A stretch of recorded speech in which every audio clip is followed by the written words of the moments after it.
தொழிலாக இருந்தாலும் அல்லது வேலைவாய்ப்பாக இருந்தாலும் கூட நல்ல முறையில் நம்மளால் அதை ரன் பண்ண முடியுமா? ஒரு பிரச்சனைன்னு வரும் பொழுது அந்த ப்ராப்ளத்தை நம்மளால் சரி பண்ணி மோட்டிவேஷனோடு நம்மளால் வெளியில் வர முடியுமா அப்படிங்கிறத வேலைவாய்ப்பில் இருக்கிறவங்க, தொழில் பண்ணுறவங்க 2 பேருமே தெரிஞ்சுக்கணும் இல்லையா?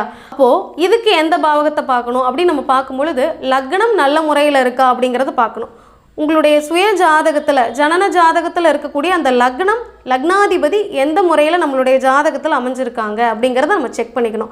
அந்த லக்னாதிபதின்னு சொல்லக்கூடிய அந்த கிரகம் அப்படிங்கிறது நல்ல ஒரு முறையில் தான் நம்மளுடைய ஜாதகத்தில் இருக்கா, அல்லது அஷ்டமாதிபதியாகவோ அல்லது அதில் நிற்கக்கூடிய கிரகங்களாகவோ பாதகாதிபதியாகவோ அதில் நிற்கக்கூடிய கிரகங்களோடு சேர்ந்த இணைவிலையோ இது மாதிரியான விஷயங்களில் லக்னாதிபதி இருக்கும் பொழுது சுய ஜாதகத்தில் இருக்கக்கூடிய அந்த லக்னாதிபதியினுடைய வலு அப்படிங்கிறது கொஞ்சம் குறைவாகத்தான் இருக்கும்.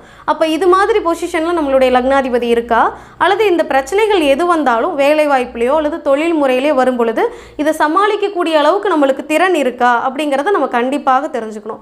இந்த மாதிரியான விஷயங்களை தெரிஞ்சுக்கும் பொழுது எந்த ஒரு நபருக்குமே வேலை வாய்ப்புலையோ தொழிலையோ பிரச்சனைகள் வராது அப்படிங்கிறதுக்கு 100% ஷூரிட்டி கொடுக்க முடியாது.